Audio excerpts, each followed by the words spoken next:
Some years ago, I went to a conference, it was actually on the history of maps, at Uppsala in Sweden, a country and a city that I actually already knew fairly well, as a great deal of my wife's research had been done there and was still being done in Sweden, in Uppsala, Stockholm.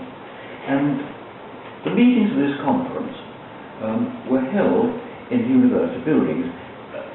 Many of you may know and remember, where the formal centrepiece is the Great Hall, always known, called rather pretentiously in Latin, as the Magna Aula, Great Hall in Latin, and is used for the inauguration of new professors, the award of doctorates, and other very formal proceedings.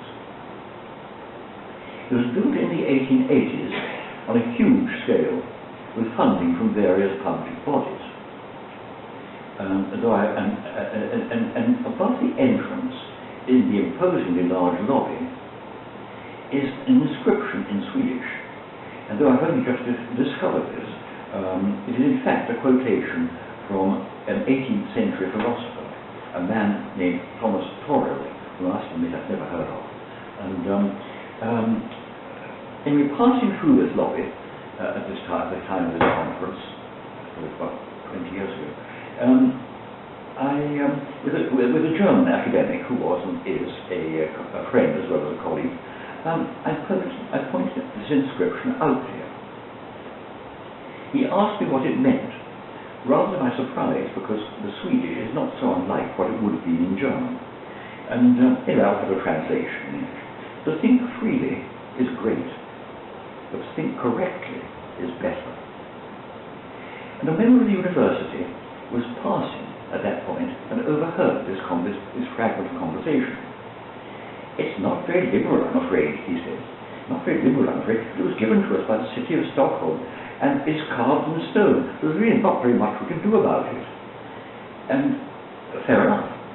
And on later reflection, I realized I could have given a really rather more sympathetic translation. To think freely is great, but to think justly is better. Justly, rather than simply correctly. Let's try to think what that message meant in Sweden in the 1880s. It was a time when free thought meant questioning the very tenets of Orthodox Christianity, of the Lutheran Church. A time when those called free thinkers would have included Unitarians. It was a time when the discoveries and theories of science were at the very least casting doubt on the Bible's account of the early history of mankind. And in fact, we're offering a totally different story in the geological sequence of the Earth's rocks, in the development of living forms through evolution, and much more. And perhaps a little later, 100 years ago, in the early 20th century, Sweden was everywhere being looked to by people who saw themselves as enlightened, as a wonderful example of modernity. A country where the architecture, the social attitudes, the laid-back approach to sexuality, and much else beside, were all seen as a way forward for a civilized world as a whole. As in all fairness, in many ways they were. And in the 1880s, when Uppsala's Magna Aula, with its inscription, was being built, all these things were just starting to happen. Thinking freely underlay it all. And what the city fathers of Stockholm were urging on the long-established University of Uppsala was caution. Think freely by all means, but arrive at the right answers. Think justly at the same time. When I was a student, I went to one of the discussions in a small group led by the college chaplain, a man called Geoffrey Lamb, a man who had actually a very distinguished career as a theologian and later became Regius Professor of Divinity at Cambridge. I don't remember what particular question arose in one of these discussions. It may have been some theological point, it may have been some question of doctrine. What I do remember was the chaplain's response. That's one of those things we mustn't question. I was genuinely shocked The fact I remember it till this day, 70 years later, just shows how really shocked I was. To my mind, now as then, there are no things at all that we shouldn't question. And indeed, then as now, to say that there were such things was the exact opposite of what the university was for, of what a university education seemed all about, questioning everything, whether or not one could come to an answer. Now, when I first thought I'd start my talk this morning with the inscription in Uppsala, I remembered this incident, and my immediate thought was, this is the answer. This is what that inscription is all about. To think freely is necessarily to think justly. There is and can be no difference. Then I thought further and realized I've got it wrong, because the words don't mean exactly what they seem to say. There is a big difference. And moreover, I surprised myself with this, I do believe that the city father of Stockholm got it right. Thinking freely is great, but thinking justly is better. But thinking, I suspect, in fact I realize, isn't precisely what they had in mind. It wasn't thinking they were worried about. Let's turn our minds to our second reading today, the German folk song that really rather oddly appears in Hymns for Living. Its message is very simple. Thought is free. Free as a bird, free as air. You can think whatever you like, and no one is going to stop you. And as it appears in Hymns for Living, there are 3 verses. In fact, there are 2 further ones, much less suitable for inclusion in a hymn book, even a Unitarian one. The last verse has, it so happens, an almost topical touch. It says, when I have a glass of wine and with a lovely girl, it's clearly a man who is singing, when I have a glass of wine and with a lovely girl, my thoughts are my own. I can think what I like, and no one can stop me. But though it doesn't say so in so many words, the song clearly implies that troubles are apt to start. You start putting your thoughts into action.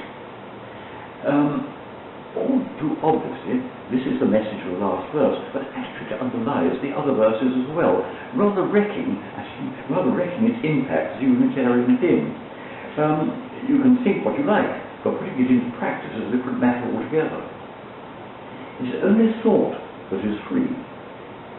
It may help and comfort you if you find yourself in prison to think what you like. It isn't going to get you out. And it could well be that living out your thoughts or even expressing them is exactly what got you there in the first place.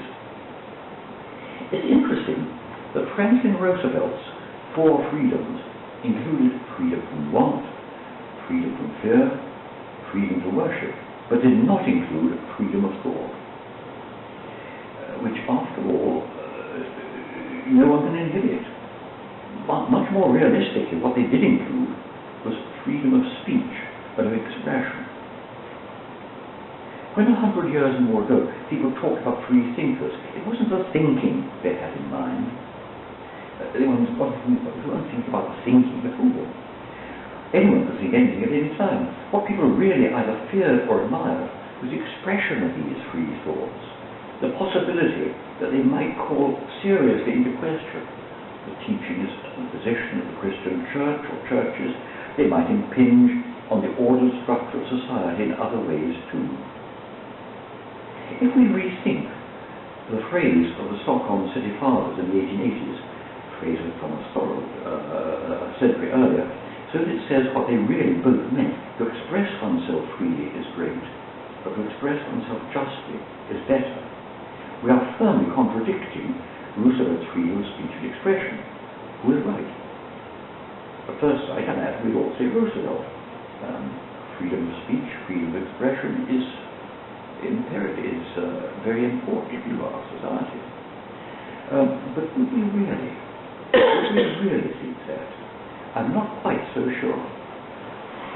Over the past year or so, there's been a lot of discussion over people being stopped from saying things because they might give offense, or because they pointed to an interpretation of past events that differ from the widely accepted view, whether or not historically correct.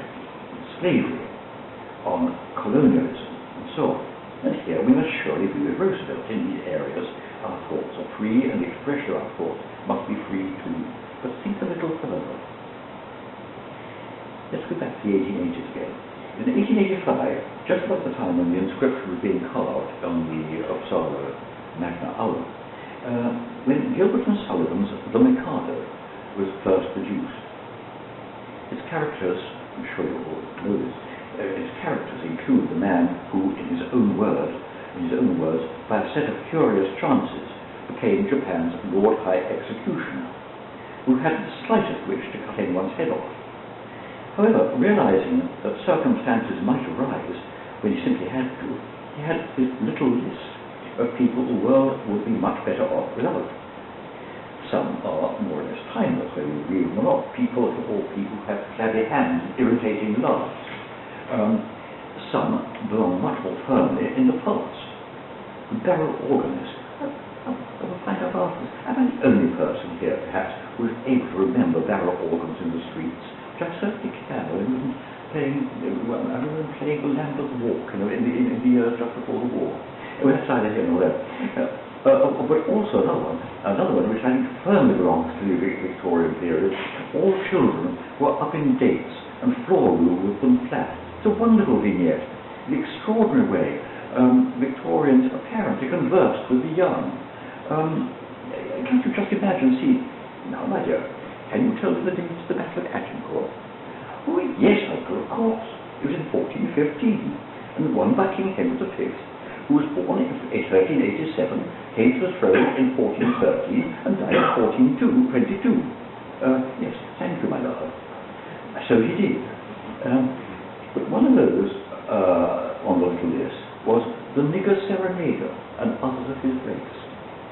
This again reflects the 1880s, but belongs so much to that period, and not to this, that any production of the Mikado now, no matter how historically correct it may be in all other detail, will always change that line. Something more in keeping with the 21st centuries. And there's no shortage of people from anyone can make a little list of, like Coco did. But so there's no difficulty in replacing it. But it's now seen as not only insulting to black people, as it was in 1885, but so seriously insulting to a significant part of the population as to be wholly unacceptable. It is not even remotely funny. I was for some years at school in Warwick, where my best friend, still one of my best friends, was Jewish. At that time, it was neither difficult nor prohibitively expensive to go to the Shakespeare Theatre at Stratford-upon-Avon, 10 miles away, and one often saw several of each season's productions. Are you, I asked him once, going to Merchant of Venice? Oh no, we wouldn't go to that. Why not? Because it's anti-Semitic. A point that oddly had never really occurred to me. But which of course is all too true. Merchant of Venice is very anti-Semitic.